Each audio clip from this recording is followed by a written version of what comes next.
hak asasi manusia merupakan konsep hukum dan normatif yang menyatakan bahwasannya tiap manusia mempunyai hak yang melekat pada dirinya.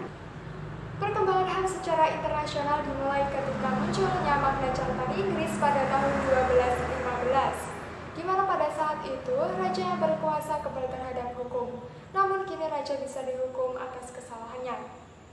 Magna Carta ini kemudian menimbulkan perkembangan yang konkret seperti Bill of Rights pada tahun 1689 yang melahirkan adagium di mana manusia semuanya sama rata di hadapan hukum atau equality before the law. Kemudian hal ini menimbulkan berbagai macam teori seperti teori dari Rousseau yang menyatakan perjanjian atau kontrak sosial, Montesquieu dengan trias politika yang membagi kekuasaan guna mencegah tirani, kemudian ada John Locke dan juga Thomas dari Amerika dengan hak-hak kebebasan dan juga persamaannya. Perkembangan HAM kemudian berlanjut dengan munculnya The American Declaration of Independence yang lahir daripada paham Montesquieu dan juga Rousseau, yang menegaskan bahwasannya manusia sudah merdeka sejak ia berada di dalam perut ibunya. Kemudian pada tahun 1789 muncullah The French Declarations atau hak-hak yang lebih kecil melahirkan The Rule of Law, yang mana manusia dilarang menangkap manusia lain tanpa adanya surat perintah yang dikeluarkan oleh pihak yang berwajib. Hal ini juga mencetuskan adanya hak-hak lain seperti hak kebebasan berpendapat, hak kepemilikan properti, atau hak-hak memeluk agama. Di mana ini mendasari terbentuknya HAM yang universal atau yang kita kenal sebagai The Universal Declaration of Human Rights oleh PBB pada tahun 1948. Nama saya Afiza Adawiyatus Solihah dengan NIM akhiran 262. Jadi macam-macam hak asasi manusia itu ada 6. Yang pertama ada hak asasi pribadi atau personal right, yang kedua ada hak asasi politik atau political right, yang ketiga ada hak asasi hukum atau legal equality right, yang keempat ada hak asasi ekonomi atau property right, yang kelima ada hak asasi peradilan atau procedural right, yang keenam ada hak asasi sosial budaya atau social culture right. Yang pertama saya akan membahas tentang hak asasi pribadi atau personal right. Jadi hak asasi pribadi atau personal right adalah hak asasi yang berhubungan dengan kehidupan pribadi manusia. Contohnya, hak kebebasan untuk bergerak, berpergian, dan berpindah-pindah tempat, hak kebebasan mengeluarkan dan menyatakan pendapat, hak kebebasan memilih dan aktif dalam organisasi atau perkumpulan, hak kebebasan untuk memilih, memeluk, menjalankan agama dan kepercayaan yang diyakini masing-masing. Lalu yang kedua ada hak asasi politik atau political right. Jadi hak asasi politik adalah hak asasi yang berhubungan dengan kehidupan politik. Contohnya, hak untuk memilih dan dipilih dalam suatu pemilihan, hak ikut serta dalam kegiatan pemerintahan, hak membuat dan mendirikan partai politik, hak serta organisasi politik lainnya, hak untuk membuat dan mengajukan suatu usulan petisi. Yang ketiga ada hak asasi hukum atau legal equality right. Jadi hak asasi hukum atau legal equality right adalah hak kesamaan kedudukan dalam hukum dan pemerintahan, yaitu hak yang berkaitan dengan kehidupan hukum dan pemerintahan. Contohnya, hak mendapatkan perlakuan yang sama dalam hukum dan pemerintahan, hak untuk menjadi pegawai negeri sipil atau PNS yang sekarang disebut sebagai ASN, hak untuk mendapat layanan dan perlindungan hukum. Yang keempat ada hak asasi ekonomi atau property right. Jadi hak asasi ekonomi atau property right yaitu hak asasi yang berhubungan dengan kegiatan perekonomian.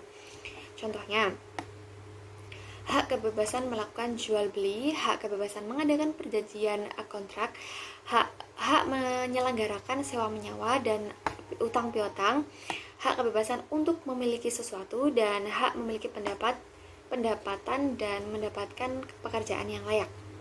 Dan yang kelima ada hak asasi peradilan atau procedural right.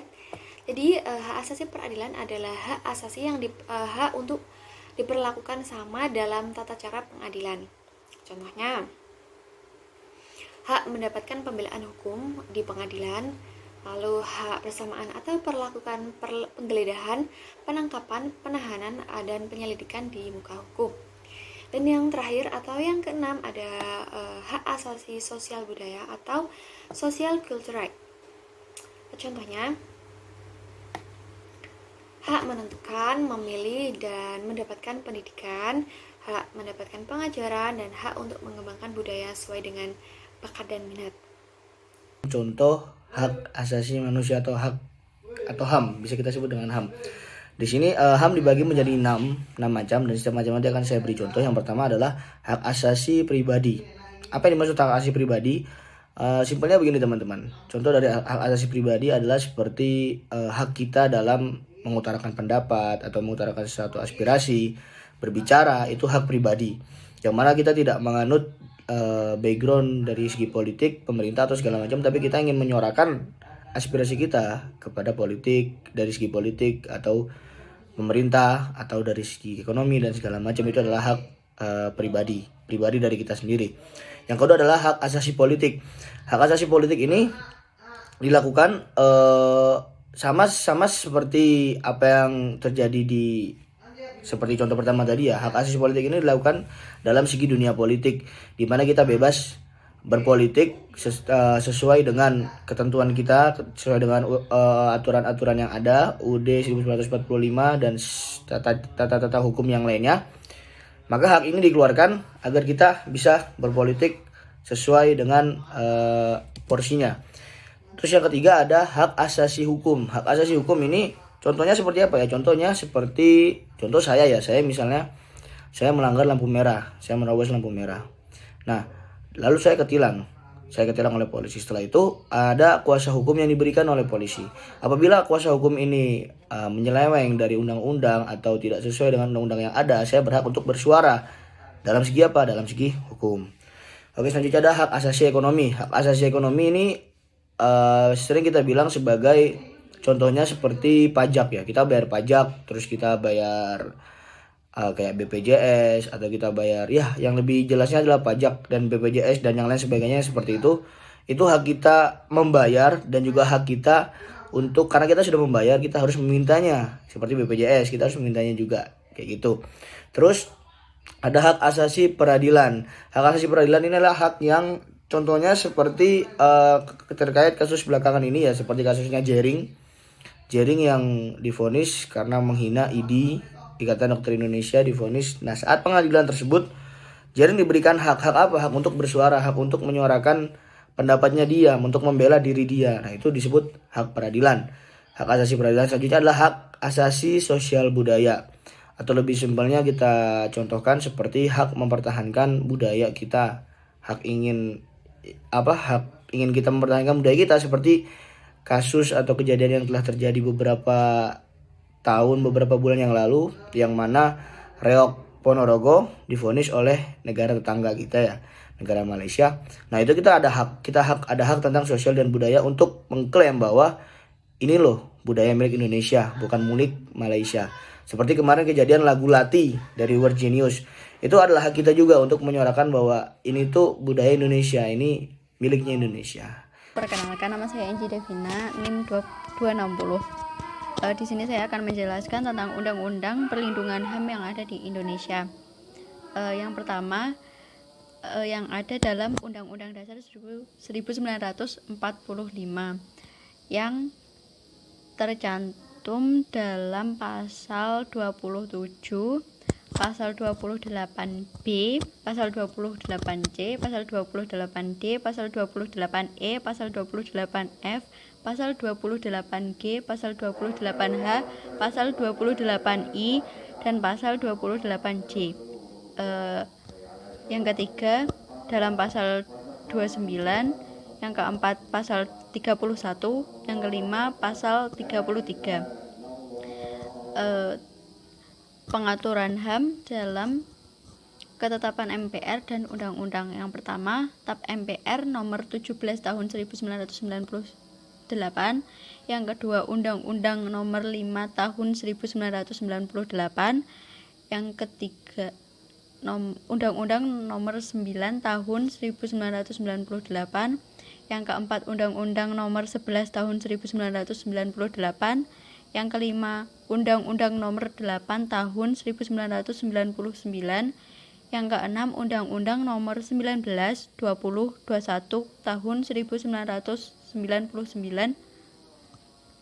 Yang ketujuh, Undang-Undang Nomor 26 Tahun 1999. Yang ke-8, Undang-Undang Nomor 39 Tahun 1999.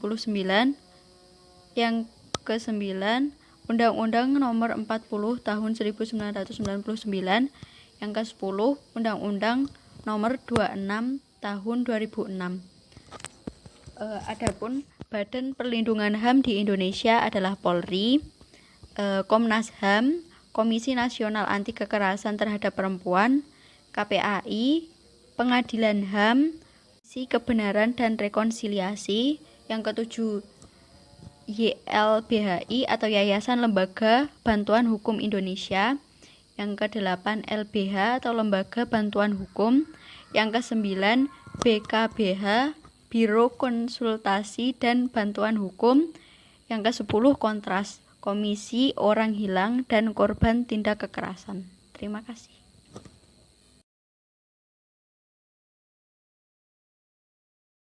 Saya Abdi Majid, NIM 259 akan menjelaskan tentang prinsip demokrasi dan pengertian demokrasi.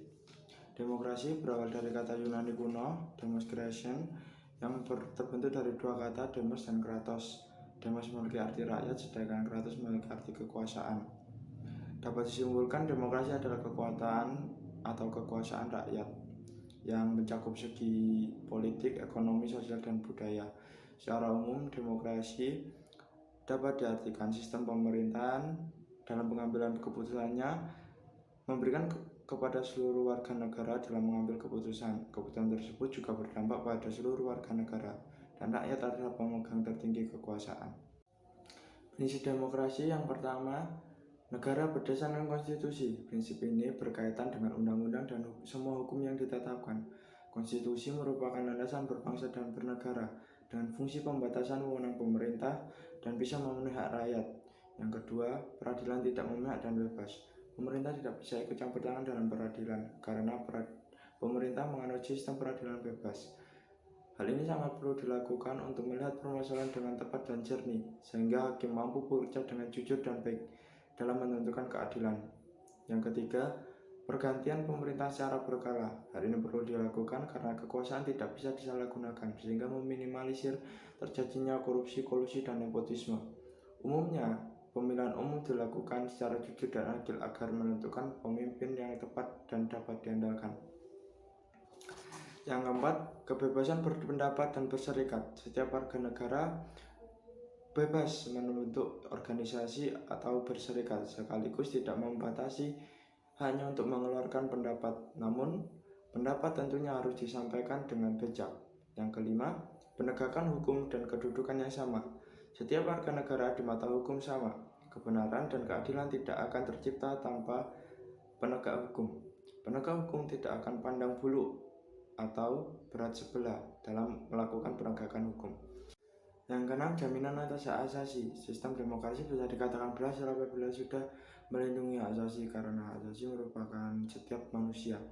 Jadi pemerintah harus menegakkan hal tersebut dan tidak melanggar dan menindaklanjuti jika ada orang yang melanggarnya. Yang ketujuh, kebebasan pers. Pers menjadi media penyaluran aspirasi warga negara sehingga memberikan kritik dan saran kepada pemerintah sebagai pemuat kebijakan publik sehingga terjalin komunikasi antara rakyat dan pemerintah. Nama saya Arsyadani Haidar Abdul Malik, NIM 258. Di sini saya akan menjelaskan jenis-jenis demokrasi. Jenis-jenis demokrasi yang pertama yaitu demokrasi langsung. Demokrasi langsung adalah ketika warga negara dapat memilih kebijakan secara langsung tanpa perantara atau majelis parlemen. Jika pemerintah harus mengesahkan undang-undang atau kebijakan tertentu akan diserahkan kepada rakyatnya. Demokrasi langsung dapat dipraktikkan dalam negara yang populasinya kecil, berpendidikan, dan secara politik memiliki kesamaan. Contohnya negara Swiss yang masih mempunyai Landsgemeinde, majelis di mana orang-orang berkumpul di satu tempat terbuka untuk memilih hukum yang berlaku di masyarakatnya. Yang kedua adalah demokrasi tak langsung.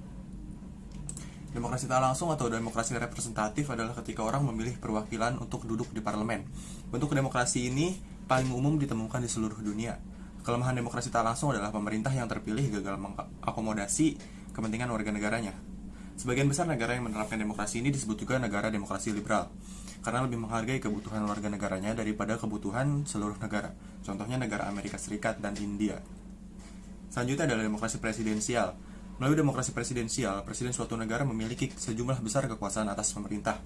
Presiden dipilih secara langsung atau tidak langsung oleh warga negaranya. Presiden dan lembaga eksekutif pemerintah tidak bertanggung jawab kepada legislatif, tetapi tidak dapat memberhentikan lembaga legislatif sepenuhnya. Sebaliknya, lembaga legislatif tidak dapat mengeluarkan presiden dari jabatannya kecuali jika ada kasus ekstrim. Contoh negara yang menganut demokrasi ini adalah Amerika Serikat, Argentina, dan Sudan. Selanjutnya, demokrasi parlementer. Dalam demokrasi parlementer, kedudukan lembaga legislatif lebih kuat. Lembaga eksekutif memperoleh legitimasi demokrasi hanya dari legislatif, yaitu parlemen. Legislatif terpilih atau parlemen memilih kepala pemerintahan, yaitu Perdana Menteri, dan mencopot Perdana Menteri dengan memberikan mosi tidak percaya. Kepala negara atau presiden berbeda dari kepala pemerintahan yang bisa disebut Perdana Menteri, dan keduanya memiliki tingkat kekuasaan yang berbeda-beda. Namun dalam kebanyakan kasus, presiden adalah raja yang tidak memiliki kekuasaan, seperti di Inggris, atau kepala adat istiadat seperti di India. Selanjutnya, demokrasi otoriter. Demokrasi otoriter terjadi ketika hanya elit yang merupakan bagian dari proses parlementer. Individu-individu tertentu diizinkan memilih kandidat, tetapi orang biasa tidak dapat. Karena itu pada akhirnya hanya elit penguasa yang memutuskan berbagai kepentingan populasi negara. Contohnya Rusia di bawah kepemimpinan Vladimir Putin. Selanjutnya itu demokrasi partisipatif. Demokrasi partisipatif adalah kebalikan dari demokrasi otoriter. Ada berbagai jenis demokrasi partisipatif, tetapi semuanya sama, yaitu untuk menciptakan peluang bagi semua anggota populasi untuk memberikan kontribusi dalam proses pengambilan keputusan. Dengan memecah negara menjadi jaringan kecil dan memberdayakan politik akar rumput berbasis masyarakat, demokrasi ini menghargai musyawarah dan diskusi, bukan sekadar memilih. Saat ini tidak ada negara yang menjalankan bentuk demokrasi ini, meski teori-teorinya masuk ke akal, namun penerapan nyata dengan pendekatan ini penuh komplikasi. Selanjutnya, demokrasi Islam. Bentuk demokrasi ini merupakan demokrasi yang berupaya menerapkan hukum Islam ke dalam kebijakan-kebijakannya, dengan tetap mempertahankan kerangka demokrasi. Demokrasi Islam memiliki 3 karakteristik utama, yaitu para pemimpin dipilih oleh rakyat, semua orang tunduk pada hukum syariah, termasuk para pemimpin harus berkomitmen mempraktikkan syura. Syura menandakan badan politik ada pada tempatnya untuk konsultasi tentang masalah apapun. Ini adalah prinsip dasar sistem politik dalam Al-Quran. Negara-negara yang memenuhi ketiga karakteristik ini seperti Iran, Afghanistan, dan Pakistan. Negara Islam lain seperti Arab Saudi cenderung pada bentuk rezim otoriter daripada negara demokrasi. Yang terakhir adalah demokrasi sosial. Demokrasi sosial muncul sebagai reaksi terhadap kebijakan neoliberal dalam ekonomi internasional. Demokrasi sosial bertujuan memberdayakan negara atas pasar neoliberal. Pengeluaran negara untuk memberikan layanan gratis daripada swasta yang terlalu mahal. Negara fokus pada penyediaan pendidikan gratis atau layanan kesehatan gratis sehingga orang tidak harus bergantung pada perusahaan. Perkenalkan, nama saya Radwa Ananda, nomor induk mahasiswa 257. Di sini saya akan menjelaskan tentang ciri-ciri demokrasi. Yang pertama adalah keputusan pemerintah untuk seluruh rakyat, yang berarti segala keputusan yang akan diambil berdasarkan aspirasi dan kepentingan seluruh warga negara, bukan atas dasar kepentingan suatu kelompok. Hal ini dilakukan untuk mencegah terjadinya tindakan korupsi, kolusi, dan nepotisme di dalam masyarakat. Yang kedua adalah menjalankan konstitusi. Segala hal yang berkaitan dengan kehendak, kepentingan, dan kekuasaan rakyat harus dilakukan berdasarkan konstitusi. Hal ini sudah tertuang di dalam penetapan undang-undang, di mana hukum berlaku secara adil bagi seluruh warga negara. Yang ketiga, adanya perwakilan rakyat. Di dalam sistem demokrasi terdapat lembaga perwakilan rakyat yang berfungsi untuk menyampaikan aspirasi rakyat kepada pemerintah. Di Indonesia sendiri, lembaga ini dinamakan Dewan Perwakilan Rakyat atau biasa kita singkat dengan DPR, yang dipilih melalui pemilihan umum dan kekuasaan dan kedaulatan rakyat yang diwakili oleh anggota dewan terpilih. Yang keempat, adanya sistem kepartaian. Partai sendiri merupakan salah satu sarana dari pelaksanaan sistem demokrasi. Melalui suatu partai, rakyat dapat menyampaikan aspirasinya kepada pemerintah yang sah.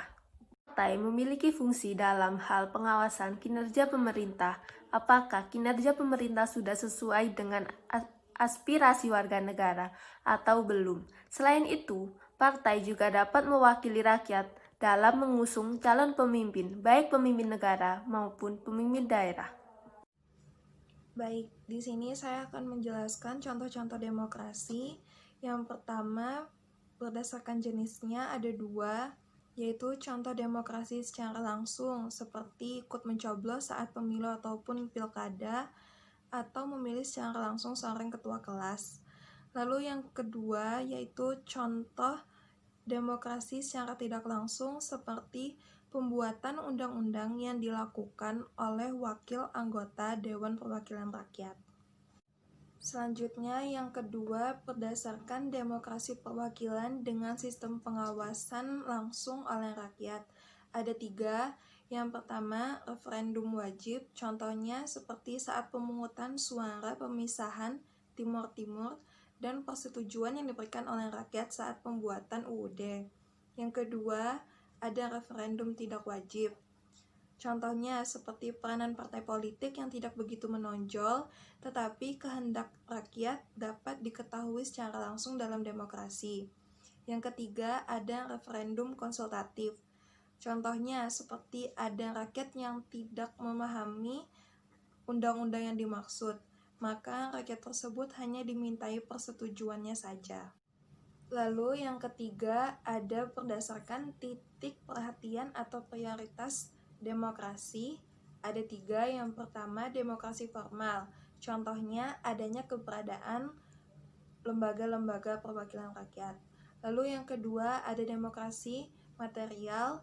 Contohnya seperti adanya keberadaan lembaga-lembaga perwakilan rakyat, tetapi itu hanya sebagai simbol saja dan lebih mementingkan kepentingan negara daripada kepentingan rakyat itu sendiri.